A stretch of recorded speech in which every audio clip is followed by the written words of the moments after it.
Pero dito sa ibabaw, wala na talaga. Para nang nilagyan ng chocolate na expired. Kaya ito yung cause ng pagkakaroon ng baklas ng ating gulong. Hey, what's up mga boss? Magandang araw sa lahat. So yun, nakaranas na ba kayo magpalit ng kingpin bearing nitong 4x4 na Suzuki Jimny na naka K6A engine? Medyo sumasayaw na kasi yung movement ng gulong nito. Ayan, ito yung papalitan natin na bearing. So nasa ilalim ito ng kingpin joint at babaklasin natin to step by step mga boss. Una natin tinanggal is yung brake caliper para magkaroon tayo ng magandang access doon sa retainer shaft ng bearing. At dito mga boss, ipapakita ko sa inyo kung gaano to ka-stack up dahil pumasok yung tubig sa loob at kinalawang itong bearing sa ibabaw. Siyempre, pukpukin natin para magising yung natutulog na kalawang sa ilalim at matanggal na ito. At yan mga boss, medyo umangat na ng konti. So kapag ganito katigas mga boss, kapag nagtatanggal kayo ng ganito, matik na yan, kinakalawang na ang bearing nito. Although hindi naman talaga matatanggal dito sa ibabaw yung bearing, pero yun nga, ipapakita ko lang sa inyo mga boss. At dito, ayan, medyo umangat na siya at goods na to mga boss. At sinunod ko na yung mga vacuum hose actuator ng ating front wheel engagement at saka sinecure na rin natin yung ABS sensor at tinanggal na rin natin yung bracket ng caliper at sinecure na natin at goods na. At sunod na tinanggal ko is yung rotor disc na pwede namang hindi natanggalin. At next is itong mga bolt ng ating 4x4 axle cap at syempre fast forward natin para sabihing mabilis magtrabaho, baka dagdagan ng ating sweldo o di kaya ating trabaho. Ay! At matapos ating matanggal is ito na ang bubungad sa atin mga boss. Ayan, ito may snap ring dito. Tanggalin lang natin gamit yung snap ring plier at kuhit-kuhitin lang natin tong kanyang shim. At syempre iangat natin tong nakalubog na lock at gagamitin natin tong legendary na pangangat niyan. At yun, nakaangat na siya mga boss at pwede na natin tanggalin yan. At gagamitin natin tong wheel hub SST. Tingnan natin kung kaya bang tanggalin ito mga boss. Ayan, naka-place in position na at lubag cool. So masasabi ko talaga na yung mga SST mga boss, it works most of the time but meron talagang mga unit na hindi siya pwede. Gaya nito, kontrolado talaga yung lakas ko dito kasi kapag nasobrahan yan, mababali yung mga pin ng ating SST. Dahil pinakamaliit yung kasya dito. Ayan mga boss, hindi talaga kaya at surrender na ang SST. At ito na ang gagamitin natin. Old school, flat screwdriver at saka ballpen hammer ang katapat nito.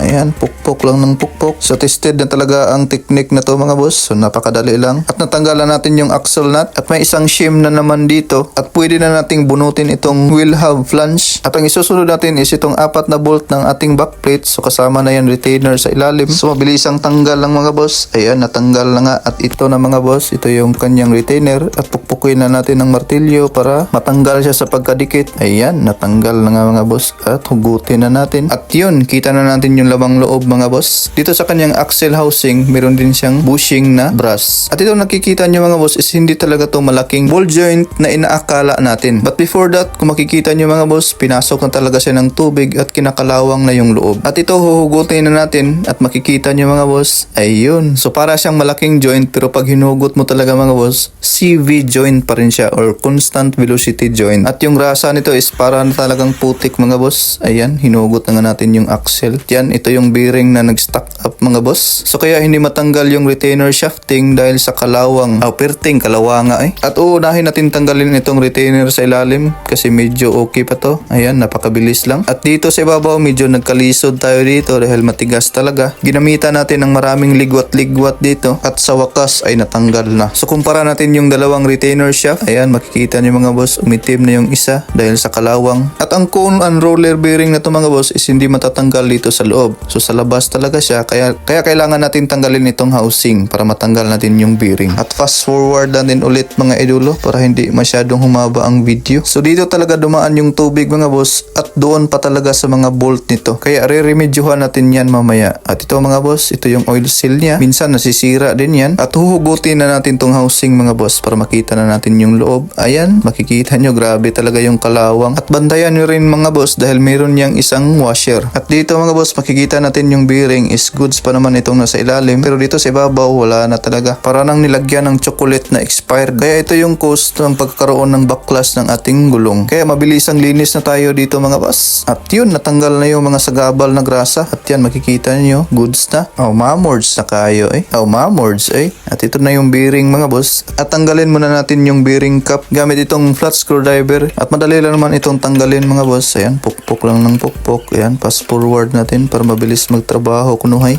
Pass eh. At natanggal na nga ang bearing cap dito sa ibabaw. At dito naman sa ilalim mga boss, mabilis ang tanggal lang. Kaya ko sinishare ito sa inyo mga boss dahil marami na to sa Pilipinas na mga Jimny na surf plus, pati brand new. At ito yung bagong bearing niya mga boss, kun unroller bearing ang tawag dito. At mabilis ang kabit lang dito. At yan na yung magiging pormahan niya mga boss, nakasagad na siya. At itong oil seal na to mahirap din palitan kasi tatanggalin mo pa lahat. Pati rin itong outer seal dito mga boss. At repack na natin to ng bagong grasa. At inuna ko nga itong CV joint, nakaka-enjoy din pala yung magagrasa. Ayan, press down lang natin para pumasok talaga sa loob. At goods na yan mga boss. At isusunod natin tong kun unroller bearing na bago. At matapos nating palamanan mga boss, ayan na place in position na natin at nagrasahan na rin natin tong housing. Kung ma-observe nyo dito, hindi ko nilagyan ng grasa para dumikit yung ating triba na ilalagay dyan sa center na butas at saka doon sa mga thread. At syempre nilagay na natin yung shim washer at ikakabit na natin tong housing pati itong retainer. At yan na yung magiging pormahan niya mga boss. All goods na sa side na to. At dito mga boss, pinuno ko talaga yung shaft retainer or kanyang kingpin dahil originally is ganyan po ang kanyang paglagay ng sealant. At matapos nating i-place in position ang kingpin, ito na mga boss ang bolt. Ayan, pinuno ko talaga dahil dyan talaga dumaan yung tubig dahil nakalock washer siya, hindi siya plain. Kaya doon sa end gap pumapasok yung tubig.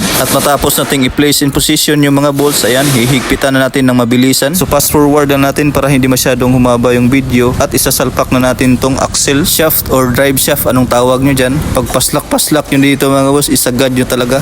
Isagad oy. At next mga boss is lalagyan na natin ng triban itong drive shaft housing retainer at naglagay na rin tayo ng grasa sa kanyang brass bushing at place in position na natin mga boss. At lalagyan na natin to ng bolt kasama yung backplate ng brake. At next is itong front hub flange at nirepack na rin natin yan ng bagong grasa yung bearing para all goods talaga pag return sa may-ari. At next ay itong kanyang shim at itong kanyang axle nut. At dito ay hindi na ako gumamit ng anumang torque. Binalik ko lang kung saan yung posisyon ng nakalubog na lock at matapos nating ilubog yung lock ulit, babalik na natin tong shim at saka itong snap ring mga boss. Matapos nating ilagay lahat at goods na, dito nalimutan ko pala yung bracket kaya tinanggal ko na naman ulit at naikabit na nga natin lahat yung mga hoses at saka yung ABS sensor. Kaya ilalagay na natin tong front diff axle cap. At kung umabot ka sa video na to ay maraming salamat aking idolo. Sana makatulong ang video na to at huwag kalimutang mag-comment at i-share ang video na to at subscribe at follow ka na rin para updated sa ating mga video. That's it mga boss. Thanks for watching. God bless.